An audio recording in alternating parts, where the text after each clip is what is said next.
What is it that you have that so many people who are unbelievably brilliant at engineering or are incredibly good managers or bold business people or what have you, what is it that you have, do you think, that enables you to make this stuff happen? Well, I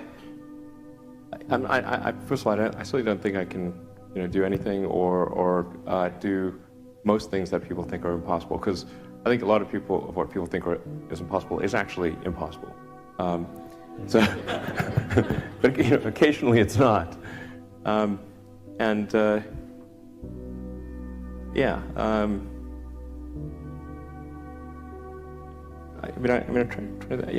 guess it's. I think I've said this before. I think it's helpful to have kind of a physics framework for looking at things.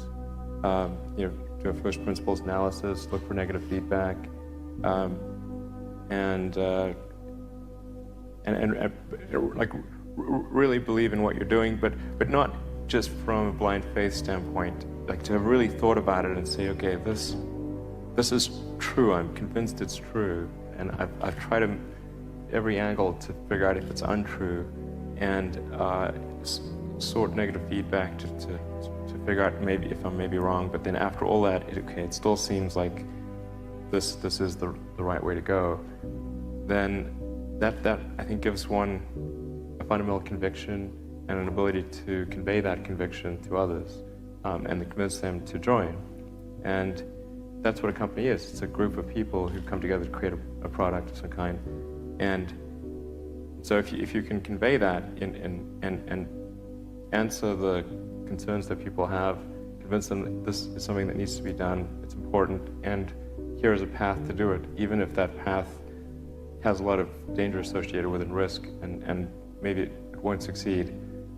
But people can understand, okay, this is why it's important, and even if the odds are that it won't succeed, it's worth trying to do it. Then I think you can create a great company.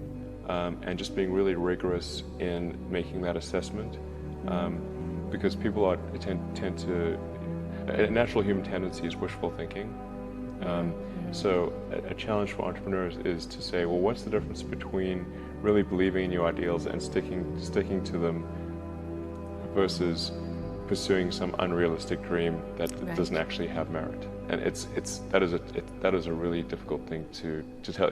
Can you tell the difference between those two things? Right. So you need to be sort of very rigorous in your self-analysis.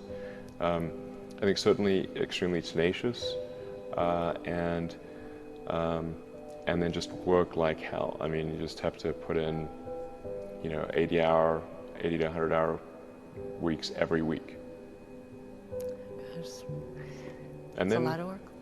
All those things improve the odds of success. Okay. I mean, if other people are putting in 40-hour work weeks and you're putting in 100-hour work weeks, then even if you're doing the same thing, you know that in 1 year you will achieve what they achieve. You will achieve in 4 months what it takes them a year to achieve. And then I think it's also important to reason from first principles rather than by analogy. So the normal way that we conduct our lives is we reason by analogy. We're doing this because it's like something else that was done, or it's like what other people are doing. Me Too type ideas. Yeah, slight iterations take, on a theme, and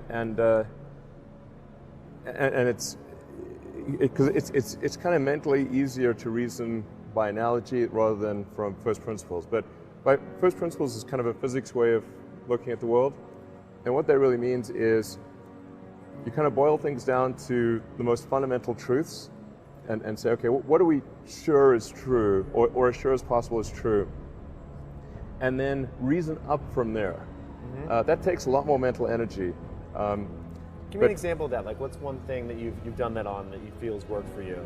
Sure. So somebody could say, in fact people do, that battery packs are really expensive and that's just the way they'll always be, because that's the way they've been in the past. You're like, well, no, that's pretty dumb, because if you applied that reasoning to anything new, then you wouldn't be able to ever get to that new thing. Right. You know, it's like you can't say, oh, you know, horses, nobody wants a car because horses are great and we're used to them and they can eat grass and there's lots of grass all over the place, and you know, there's no gasoline that people can buy, so people are never going to get cars. Right. People did say that. You know? And for batteries, they would say, oh, it's going to cost, you know, historically it's cost $600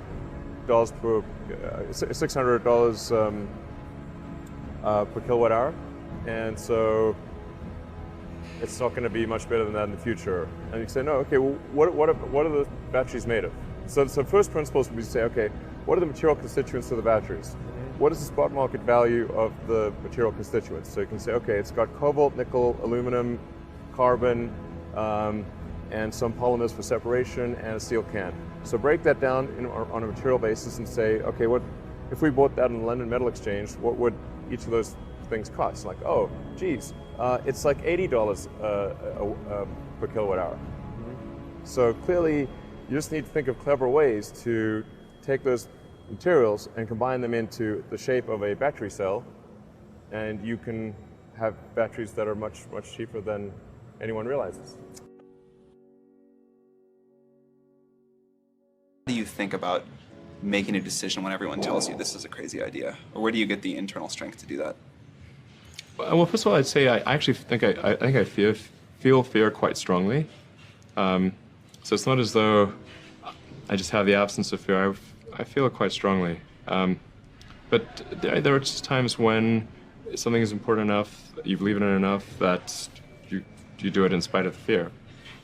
So speaking of important things. Like, people shouldn't think, people shouldn't think, well, I feel fear about this and therefore I shouldn't do it. It's normal to feel fear. Like, you'd have to do something mentally wrong if you didn't feel fear. So you just feel it and let the importance of it drive you to do it anyway? Yeah, actually, something that can be helpful is fatalism, to some degree. If you just accept the probabilities, then that diminishes fear. When starting SpaceX, I thought the odds of success were less than 10%, and I just accepted that actually probably I would just lose everything. But that maybe would make some progress. If we could just move the ball forward, even if we died, maybe some other company could pick up the baton and keep moving it forward, so that would still do some good. Yeah, same with Tesla. I thought the odds of a car company succeeding were extremely low. I would definitely advise people who are starting a company to expect a long period of quite high difficulty. Yeah. But I mean, as long as people stay super focused on creating the absolute best product or service that really delights their end customer, if they stay focused on that, then if you get it such that your customers want you to succeed, then you probably will. All right. You have to focus on the customer and delivering for them. Yeah. Make sure if your customers love you, your odds of success are dramatically higher. Yeah.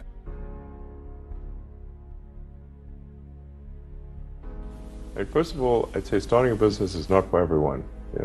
So generally, starting a business, I'd say number one is have a high pain threshold. That's it. There's a friend of mine who's got a good saying, which is that starting a company is like eating glass and staring into the abyss. Okay, that's generally what happens, because when you first start a company, there's lots of optimism and things are great, and then so happiness at first is high. Then you encounter all sorts of issues, and happiness will steadily decline, and then you'll go through a whole world of hurt. One does have to be focused on the short term and money coming in when creating a company, because otherwise the company will die. So I think that a lot of times people think like creating a company is going to be fun. I would say it's not. It's really not that fun. I mean, there are periods of fun, and there are periods of where it's just awful. And particularly if you're the CEO of the company, you actually have a distillation of all the worst problems in the company. There's no point in spending your time on things that are going right. So you only spend your time on things that are going wrong. And there are things that are going wrong that other people can't take care of. So you have like the worst. You have a filter for the crappiest problem in the company, the most pernicious and painful problem. So I wouldn't say I think you have to feel quite compelled to do it, and have a fairly high pain threshold. And there's a friend of mine who says like starting a company is like staring into the abyss and eating glass. And there's some truth to that. The staring into the abyss part is that you're going to be constantly facing the extermination of the company.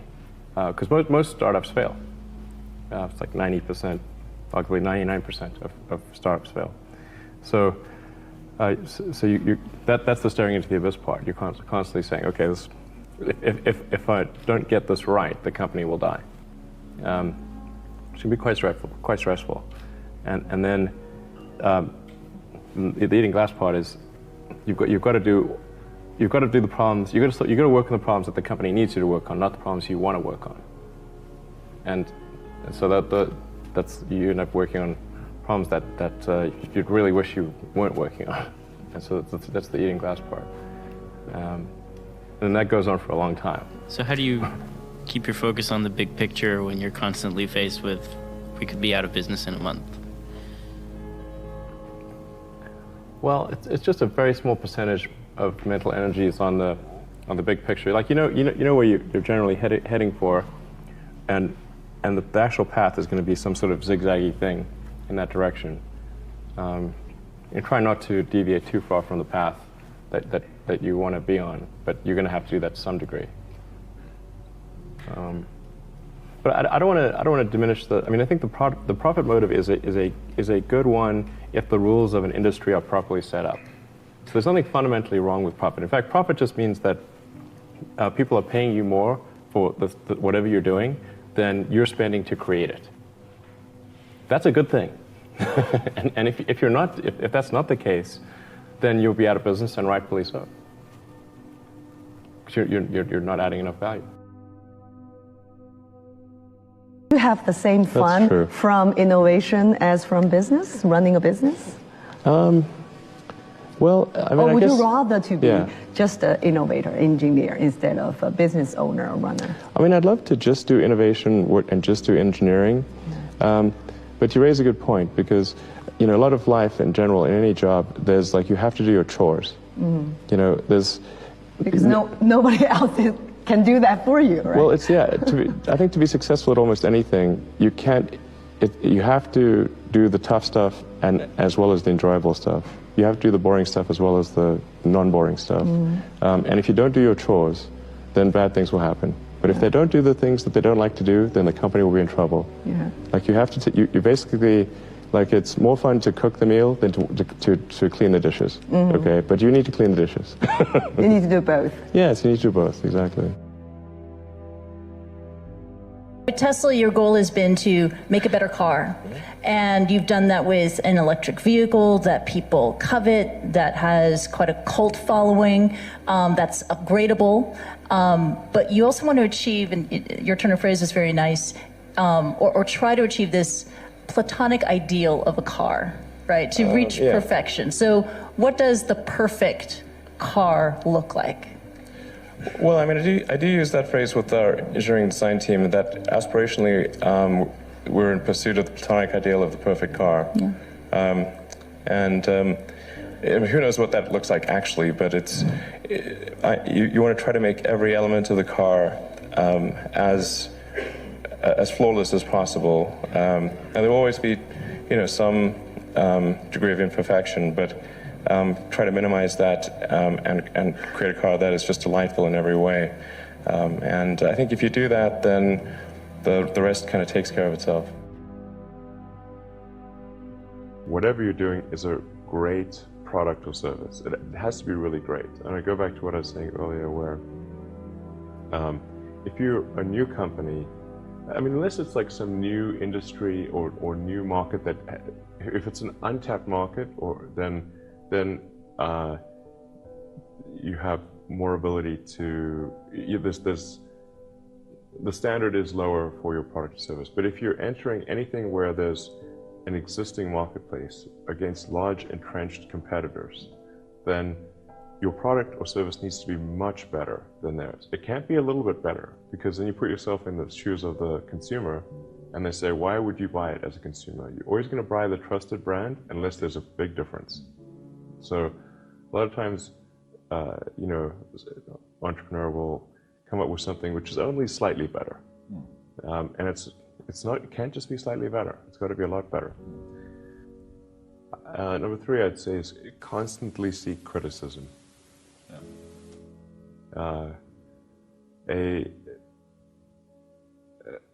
A well thought out critique of whatever you're doing is as valuable as gold.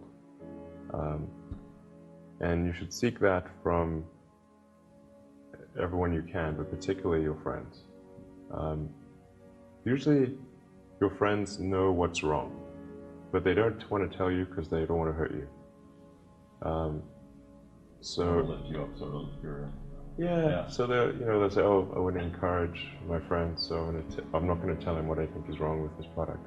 It doesn't mean your friends are right, but very often they are right.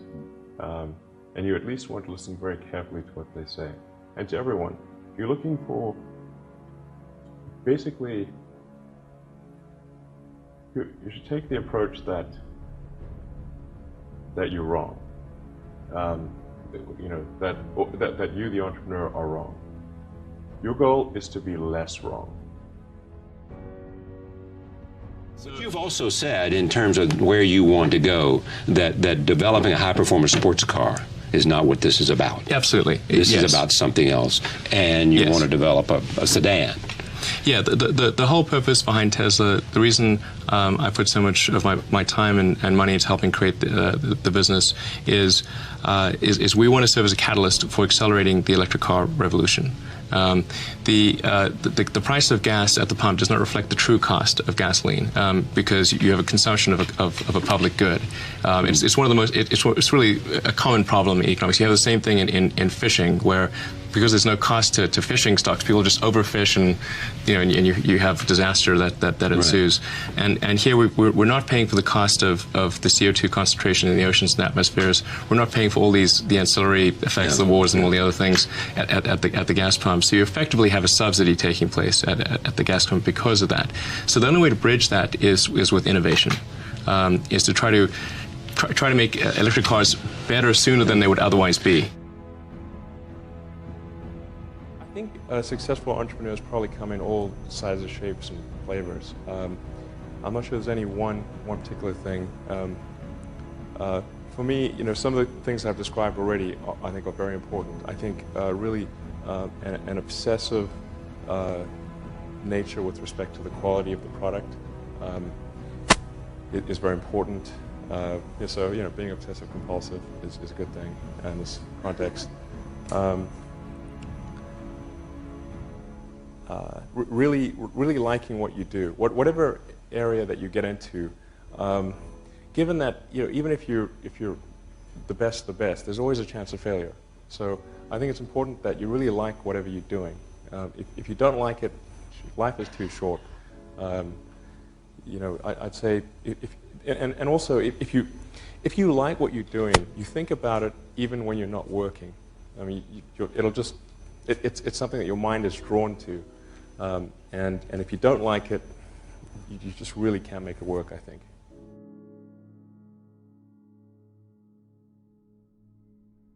And he asked me what I was going to do after PayPal, and I thought, well, I was wondering, like, I'd like to get involved in space, but I just didn't think there was anything I could do as an individual. But I was curious as to when NASA would be sending a team to Mars, because that was always going to be the thing to do after the moon. I figured that there'd be some plan, and I'd just go to the website and I could read the schedule.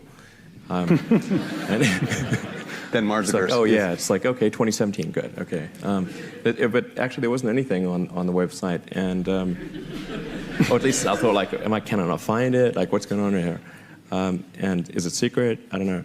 But it turned out that that NASA had done a study on what it would cost to do a manned Mars mission, and this was under Bush the First, and in his first, he asked for a 90-day study shortly after taking office, and NASA came back with a $500 billion price tag, and he said, "Okay, maybe not."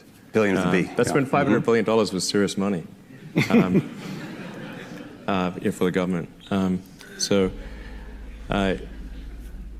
then that got totally shelved, and it was like you were not allowed to talk about any kind of crewed mission to Mars at NASA. Anyway, but I thought, well, if I can do something that would galvanize public interest, and then that public interest would translate to additional appropriations for NASA and increase their budget, then maybe they could do it. So actually, what I sort of thinking I would do is send a small greenhouse to the surface of Mars with seeds in dehydrated gel, and then upon landing, hydrate the gel and grow the plants. And the public tends to respond to precedents and superlatives. So this would be the furthest that life's ever traveled, the first life on Mars. I tried to figure out how to do this with the proceeds that I had from PayPal. And I was able to figure out how to get the cost of the spacecraft down and the communications and the little greenhouse and everything. But the one thing I couldn't compress was the cost to launch, because there are only a few options. And the US options were way too expensive. And so I ended up going to Russia 3 times to try to buy the biggest ICBM in the Russian nuclear fleet. That's where I'd start. Yeah. Yeah. Go big or go home. Right? Yeah. I mean, okay. There was some strange trips, that's for sure. But it's like virtually, like you can buy any. It's a very capitalist society in some ways. So I actually did negotiate a deal to buy 2 of the ICBMs minus the nukes. But I came to the conclusion after that 3rd trip that it wouldn't really matter. Like I actually came to the conclusion that my initial premise was wrong, because I actually think there's a tremendous amount of will in the American population, particularly to explore. The United States, maybe more than any other country, is a distillation of the human spirit of exploration. And it's really fundamental to psyche. So if people think there's a way, I think it would actually get a lot of support. But it can't be just banging your head against the wall. I've got to believe that this can be done without breaking the federal budget. So that's when I said, okay, well, is there some way to affect the cost of space transport? And so I got together with a group of people over a series of Saturdays just to try to understand, is there something fundamentally super expensive about rockets, or can the cost be substantially improved? We had a bunch of those kind of brainstorming sessions, and I couldn't see any fundamental obstacle to improving the cost of rockets. So that's when I started SpaceX. It's like, I'll just build them myself. Yeah. And then. But like I said, at that point, I would say the probability of success was definitely less than 50%. I thought it would most likely not succeed, but it was worth a try. My time is mostly split. It's split between SpaceX and Tesla, and of course, I try to spend a part of every week at OpenAI. So I spend basically half a day at OpenAI most weeks, and then I have some OpenAI stuff that happens during the week. But other than that, it's really SpaceX and Tesla. And what do you do when you're at SpaceX or Tesla? Like, what does your time look like there? Yeah, so that's a good question. I think a lot of people think I must spend a lot of time with media or on businessy things, but actually almost all my time, like 80% of it, is spent on engineering and design. So it's developing next generation product. That's 80% of it. You probably don't remember this. A very long time ago, many, many years, you took me on a tour of SpaceX. And the most impressive thing was that you knew every detail of the rocket and every piece of engineering that went into it. And I don't think many people get that about you.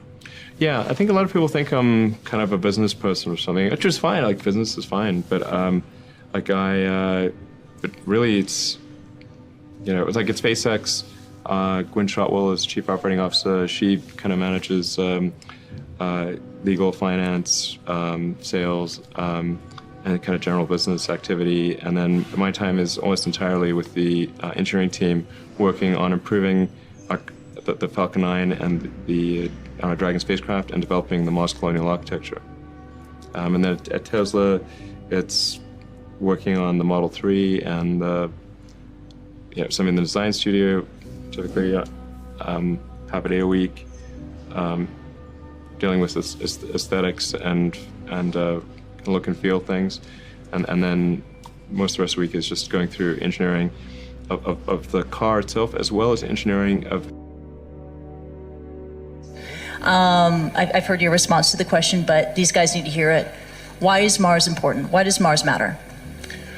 Sure. Well, I think it's really a fundamental decision we need to make as a civilization. What kind of future do we want? Do we want a future where we are forever confined to one planet until some eventual extinction event, however far in the future that might occur? Or do we want to become a multi-planet species and then ultimately be out there among the stars and be among many planets, many star systems? And I think the latter is a far more exciting and inspiring future than the former. And Mars is the next natural step. In fact, it's the only planet we really have a shot at establishing a self-sustaining city on. And I think once we do establish such a city, there will be a strong forcing function for the improvement of spaceflight technology that will then enable us to establish colonies elsewhere in the solar system and ultimately extend beyond our solar system. And so there's the defensive reason of protecting the future of humanity, ensuring that the light of consciousness is not extinguished should some calamity befall Earth. But also, and that's the defensive reason. But personally, I find what gets me more excited is the fact that this would be an incredible adventure. I mean, it'd be like the greatest adventure ever. And it would be exciting and inspiring. And there need to be things that excite and inspire people. Yeah. You have to be, reasons why you get up in the morning. It can't just be solving problems. It's got to be, something great's going to happen in the future. Yeah, we talked about this at length yesterday. It's not an exit strategy or a backup plan for humankind when Earth fails. Right. It's also to inspire people on Earth, right, and to transcend and to go beyond our mental limits of what we think we can achieve. Right. I mean, you think of sort of how incredible the Apollo program was. And just, I mean, if you ask anyone and say, name some of humanity's greatest achievements of the 20th century, the Apollo program, landing on the moon, would in many, if not most places, be number one. Do we be considering one-way only trips to Mars? What's the best approach to colonize the planet? Is it, what's your view? Is that socially acceptable? Do you think people will sign up to do it? I think there's plenty of people who sign up for a one-way trip to Mars. But if we could have a show of hands, who would consider such an option? I see some, not many, but perhaps enough for a couple of missions. So certainly be enough. I mean, I think it's sort of like, is it a one-way mission and then you die? Or is it one-way mission and you get resupplied? That's a big difference. Very good. Wait for the second option. Yeah, exactly. But I mean, I think it ends up being a moot point because you want to bring the spaceship back. Like, these spaceships are expensive, okay? They're hard to build. You can't just leave them there. So whether or not people want to come back or not is kind of like, they can jump on if they want, but they need the spaceship back. Thank you. I mean, it's kind of weird. Like, there's like a huge collection of spaceships on Mars over time. It was like, maybe we should send them back. I mean, of course we should send them back.